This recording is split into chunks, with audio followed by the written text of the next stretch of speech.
3 o'clock that afternoon, my sister's wedding turned into a disaster in front of 200 guests. The lights went out.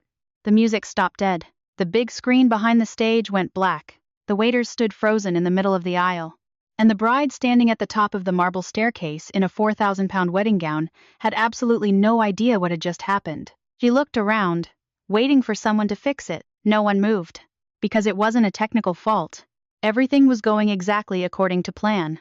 Just not her plan. 400 miles to the south, I was sitting on a hotel balcony in Porto, watching the sun spill gold across the Douro, while my phone buzzed again and again with dozens of missed calls. My mother called. My sister called. The wedding planner called. Even the groom called. I didn't answer a single one.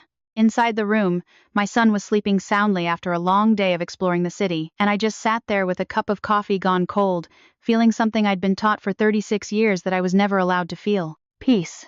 The strangest part was that I felt no guilt at all. Not a trace. I'd been waiting for it to come. I thought it would arrive when the lights went out in the hall, or when the guests started to leave, or when my sister realized the most important day of her life was collapsing right in front of her. But it never came. What came instead was the relief of someone who has finally set down a weight they'd carried so long they'd forgotten it was never theirs to begin with. If I stopped the story here, you'd probably think I was a bitter older sister who destroyed her own sibling's wedding. I used to think that about myself too, until I remembered everything that came before it.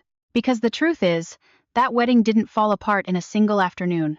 It had been falling apart for years. From the very first time my family decided that my sister deserved to be loved unconditionally, and I only deserved to be used. My name is Maren. I'm 36. I grew up in Edinburgh, in a narrow flat in Leith with my mother and my younger sister, Briony. Briony is 31 now. And from the time we were small, she was the one whose photograph sat framed on the hall table, the one my mother introduced first at every gathering, with a little lift in her voice, the one whose boyfriends were invited to Sunday lunch with the good plates brought down from the high shelf. I was the other one, the steady one, the one who fixed things. I learned early not to take it personally. I told myself families have a shape, a current, and ours just ran a certain way. Briony was the one people wanted to look at. I was the one people wanted when the boiler broke. For years, that arrangement genuinely didn't hurt. I made my peace with it before I was old enough to know I was making peace with anything. What changed everything wasn't jealousy. It was money. Specifically, his money. 3 years ago, Briony met a man called Crispin. His family owns property, proper property, the kind that gets discussed over dinner as casually as the weather, holiday homes in the borders. A flat in London nobody really lives in. They're the sort of people who use the word summer as a verb, and ask which school you went to before they ask your name. Briony fell into that world completely, and she wanted our family to slot in beside it with no rough edges showing. I was the roughest edge she had. I'm a single mother. My son, Felix, is 7. His father left before he was born, and I have raised him alone from the very first night. I also run a small accountancy and tax practice from a rented office near the Meadows. 5 steady clients. 8 years of careful, unglamorous work, a reputation built one quiet, competent month at a time. None of that was visible to Crispin's family. What they saw was a woman with no husband and a small child, living in a flat she didn't own on the wrong side of the right city, and Briony made very sure that was the whole picture. It started with a phone call. A Tuesday, 9 in the morning. My mother rang, and she didn't ask about Felix. She didn't ask about work. She told me Briony needed help, and that I was the only one in the family with the flexibility to give it. The venue Briony wanted was a restored Georgian estate just outside the city. Sweeping staircase, walled gardens, the kind of place that asks for a non-refundable deposit of £9,000 simply to hold a date. My mother said it gently. She always says the hard things gently. We just need you to put it on your card. Love. I asked if Briony knew she was calling me. She said yes. I asked if Briony intended to pay it back. There was a pause. Then, we're all family, Maren. That was the answer. That pause. And those 4 words. I paid it. And then I paid the catering deposit 4 months later. And the florist opening invoice. And 2 months of something called vendor coordination, which became my responsibility without anyone ever quite asking me out loud. By the end I had put £54,000 toward my sister's wedding. Not one payment was ever named as a loan. Not one was ever thanked for directly. The money simply went in, quietly, and dissolved into the celebration she was building for herself. And here's the thing I need you to understand. The money was never the hardest part. The hardest part was that nobody noticed, Or, and this is closer to it, they noticed, and then made a small private decision not to think about it too hard, because thinking about it would mean saying something, and saying something would make things awkward. So everyone just let it sit. Unspoken. Convenient. Brioni never said thank you. What she said was things like, I always knew we could rely on you. You're so sensible. She said it the way you'd compliment a reliable car. My mother echoed it. My Aunt Ailsa, who knew exactly where the money came from, told me once that I was the glue holding this family together, and I remember lying in bed that night, staring at the ceiling, wondering when precisely I had applied for that job. If you've ever been the person who holds something together for people who never once asked what it was costing, you stay with me. This next part is for you. The email came on a Thursday afternoon. I was at my desk between 2 client calls. The subject line read, Wedding Weekend Logistics. Please read carefully. I opened it expecting a schedule. A note about parking, maybe. It was a list. Brioni had written it in bullet points, which struck me as a strange thing to do to your own sister. The tone was formal in a deliberate way. The way you write something when you want to be able to say later that you were just being organized. I read it slowly, and then I read parts of it again, because my brain refused to accept them the first time. The first item was that Felix was not invited. Not to the ceremony, not to the reception. She wrote that the day was adults only, and that she hoped I'd understand. And then, underneath, she added a line I have not been able to forget. She wrote that Crispin's family had certain expectations about the tone of the day, and that children from less conventional family situations can be a distraction. I read that sentence 3 times. She wasn't just excluding my son, she was explaining why. She was putting the reason in writing, in a bullet point, in a business-like font. And the reason was that Felix, by existing, by being mine, by not having a father at the table, might embarrass her in front of people whose opinion she had decided mattered more than her own nephew. I set the phone face down on the desk. I looked out the window at the rain coming sideways across the meadows. And I sat very, very still. I want to be honest with you about what happened in me in that moment, because I think if you've ever loved a child, you'll recognize it. It wasn't rage. Rage is loud and fast and it burns off. This was colder and slower than that. It was the feeling of a door closing somewhere deep inside a house, very quietly, and the lock turning. Some part of me that had spent decades making excuses for these people simply stopped. Mid-sentence. Forever. The rest of the list moved into what I can only describe as financial demands dressed up in the language of family. She expected me to cover the final venue balance, which had grown since the deposit. She expected me to fund a block of hotel rooms for guests from Crispin's side, which she now referred to as our side. She mentioned a contribution toward the honeymoon in a tone that treated it as already settled. And then the last item, the one about me. She wrote that, for the sake of a cohesive guest experience, she was asking me to arrive separately from the main family, to sit at a table near the back, with some of her work colleagues. And this is the part to avoid mentioning what I did for a living to Crispin's relatives, unless directly asked. She didn't want anyone confused about the family situation. She wanted me there as a body, not as a sister, a warm seat filler who paid the invoices and kept her mouth shut about her own life. I didn't call her. I didn't call my mother. I sat with that email for 2 days. Then I called my solicitor. Her name is Greer, and she's handled my business affairs for 6 years. Here's the thing my family did not know, the thing they had never thought to ask, because asking would have meant looking too closely at the machinery that kept their dream running. Every single payment I'd made toward that wedding had gone through a payment structure. Greer and I had set up years ago for my practice a simple administrative trust. My name appeared on none of the vendor contracts. Greer's firm was listed as the administrative and financial contact for all of it. I'd done it originally because my mother asked me to stay in the background. She thought it was about modesty. It was easier for everyone if the money seemed to come from family resources, rather than from the unmarried daughter with the small flat. I'd agreed without thinking hard about what it meant. Now I understood exactly what it meant. It meant I held every thread, all of them, in one hand. Greer walked me through it slowly, the way she does, with no drama at all. If I withdrew the financial authorization before the final balance cleared, every vendor was within their rights to suspend their services. The estate's contract had a specific clause about confirmed payment by a certain date. If the balance wasn't received by the Friday before the wedding, they were entitled to release the date entirely. I listened to all of it. I asked a few questions. Then I told her I needed a day to think. And here is where I want to slow down, because this was the real turning point.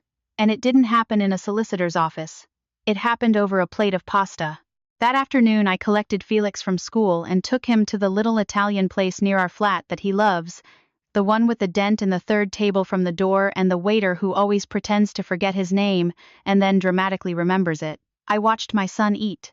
I watched him talk, with his whole body, about some enormous injustice that had happened at lunchtime involving a football and a boy called Dougie, and a rule nobody could agree on. He'd already forgotten he was upset by the time he finished telling me. He had no idea.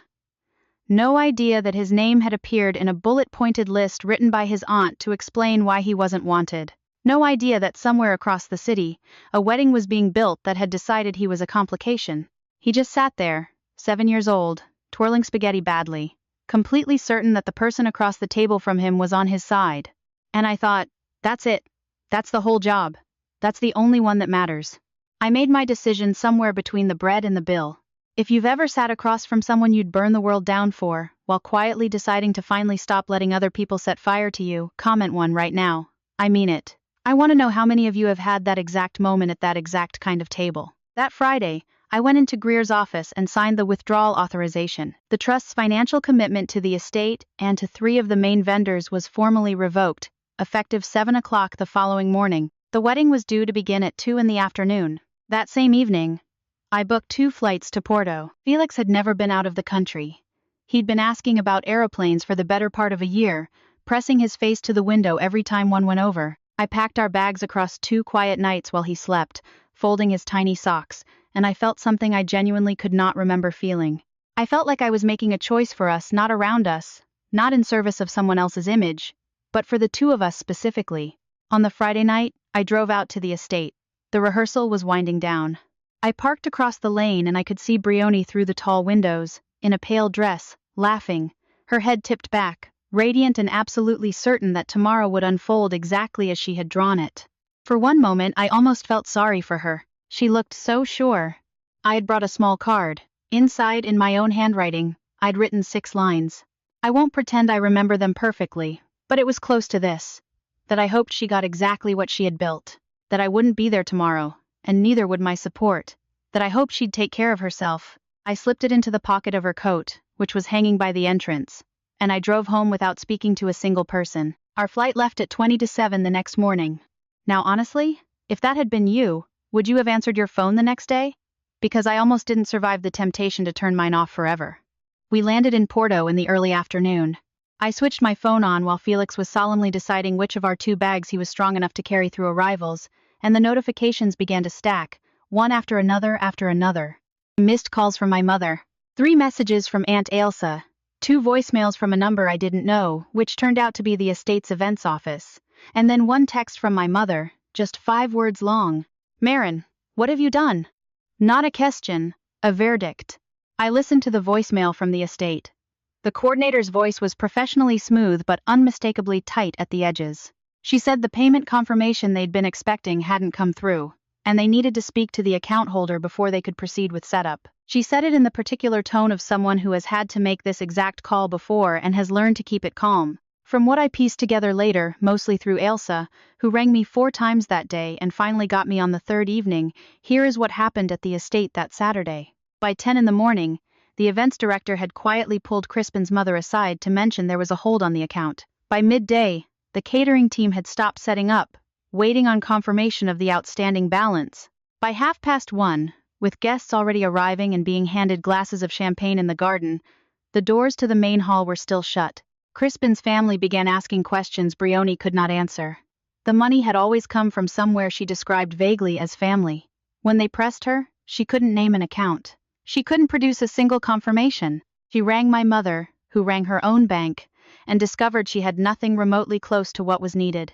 She rang Ailsa, she rang 2 cousins. And then, at around 10 to 2, Brioni put her hand in her coat pocket and found my card. Ailsa told me she sat down on a stone bench in the walled garden and didn't move for a long time.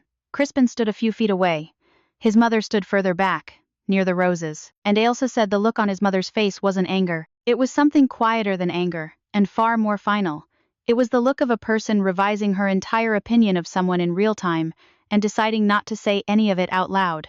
The lights in the hall they'd been testing the reception lighting, dimming it for the evening setting went down at 3:15, and simply never came back up, because there was no longer any reception to light. The wedding did not happen that day. The venue was formally released under the payment clause. The vendors packed their things into vans. Guests were told there had been an unforeseen situation and the celebration was postponed, because there was no other explanation that didn't require somebody to admit out loud what had actually been going on underneath all of it for 3 years. Now, I want to do something here that I think matters. I want to defend Brioni for a moment. Not excuse her, defend her. In the way you can hold two true things at once. Because here is what I came to understand about my sister, lying awake in a hotel bed in Porto with my son breathing softly beside me. Brioni was not evil. She was frightened. She had been raised by the same mother, in the same flat in Leith, to believe that her entire value was the image she could project. She was the showpiece. The framed photo.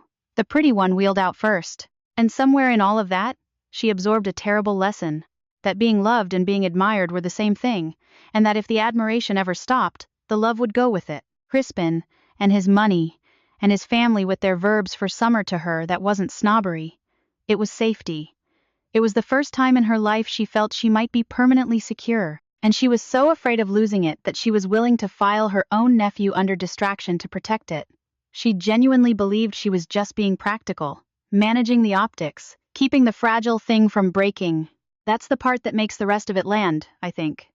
She wasn't a cartoon villain twirling a mustache. She was a scared woman who had been taught her worth was conditional, doing something genuinely cruel, because she couldn't tell the difference between protecting her future and erasing her family. And my mother isn't a tyrant either. She's a woman who keeps the peace by never naming what anything costs, who mistook silence for love her whole life, and taught both her daughters to do the same. Understanding that didn't make me go back, but it did stop the anger from rotting into something I'd have to carry, and that mattered to me. If you've ever had to forgive someone in your head while still refusing to let them back into your life, those two things at once, you already understand the strangest part of all this. Tell me below. I read every single comment. Crispin and Brioni didn't split immediately. That came about 6 weeks later, quietly, after a series of conversations I was not part of and have no real details about. Ailsa said his family had questions about money that Brioni couldn't answer cleanly. That's all I know. That's all I want to know. My mother rang me for 11 days in a row. I let most of them go to voicemail. When I finally answered, on the 12th day, she wasn't shouting. She was tired in a way I recognized, because I'd heard that exact tiredness in her voice many times across my life. It's the tiredness that arrives right after something she'd been pretending was stable finally falls down. She asked me why I hadn't just talked to Brioni. I told her I had. I told her the email was the conversation. I asked if she'd read it. She said Brioni had told her about it, and that she felt Brioni could have worded a few things better. Could have worded a few things better. That sentence. That's the whole distance between what actually happened and what my mother was able to let herself see. My son was called a distraction in writing, and the verdict from the woman who raised us both was that the wording could have been softer. I told my mother I loved her. I told her I needed time. I told her I wasn't going to talk about it any further that day. And then I hung up, and I waited for the guilt to come.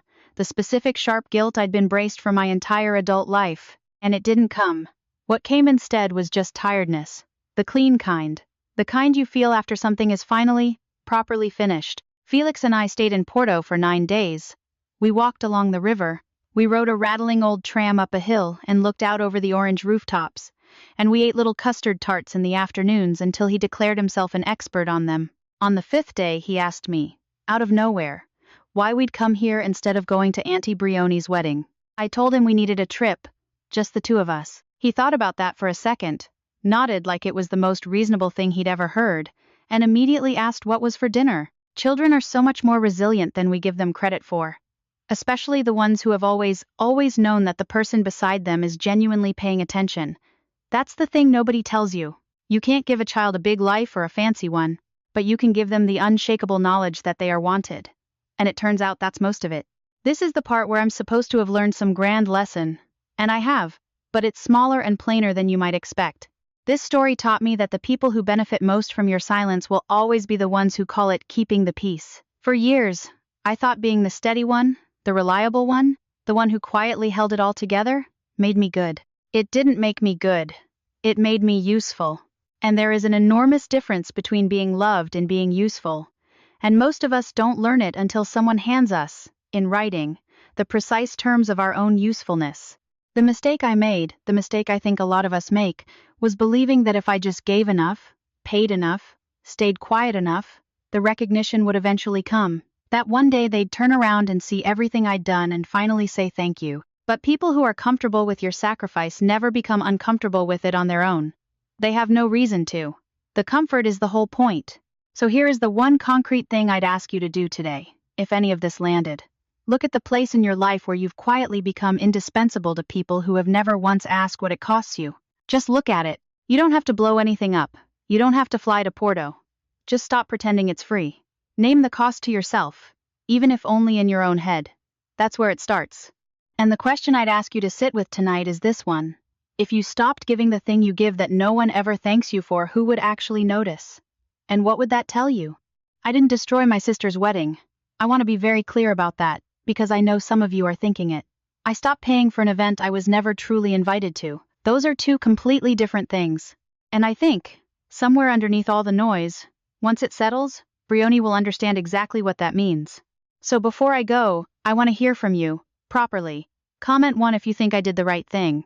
Comment 2 if you think I went too far. Comment 3 if you understand exactly why I did it but you're honestly not sure you could have done the same. There's no wrong answer. I just want to know where you stand. And tell me where you're watching from, and what time it is there right now. I love seeing the little map of everyone who found their way to this story, all over the world, at every hour of the day and night. And if you've ever been the quiet one holding something together for people who never thought to ask what it cost, you tell me about it below. That's the whole reason I do this. Your stories are why I keep going. If this is your first time here, and something in it felt true to you, take a second and subscribe. It's just me on this side, telling these stories one at a time, and every single person who stays means more than you know. I read everything. I'm always here. This is a fictional story inspired by real emotional experiences, fully rewritten and reimagined in Edinburgh to create original content. Any resemblance to real people or events is coincidental.